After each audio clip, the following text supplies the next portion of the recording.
Okay guys, 1st of March. So what we're going to do is we're going to look at tip number 1. Now these are going to be really short videos, right? So you just need to follow along and do these things. So today I'm talking about sitemap generation.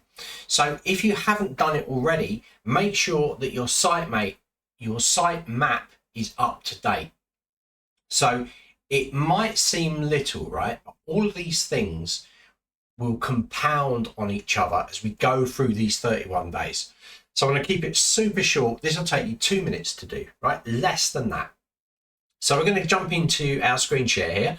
And on this site, you're just going to go into site settings and across to sitemap.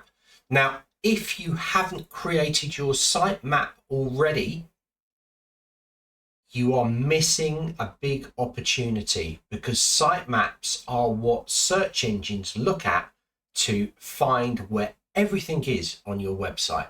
And if you haven't done this, it can cause a big problem. Even if you have done it and you've released pages or released blogs, you might have forgotten to do this. So do this now.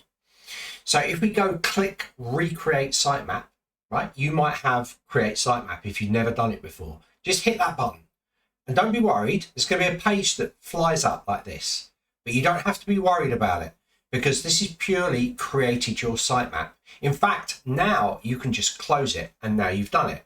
Now, every time you create a new page in your site or you create a new blog, come back to sitemap and click create sitemap. So you are in control of keeping your sitemap up to date by going under sitemap, create sitemap. So every time you add new content to your site, do this for pages and for blog posts. Do that now. That's it. That's all you have to do for tip number 1. Make sure that you've got a sitemap and that you've recreated it just in case you created more content. That's it. Simple. See you tomorrow for tip number 2.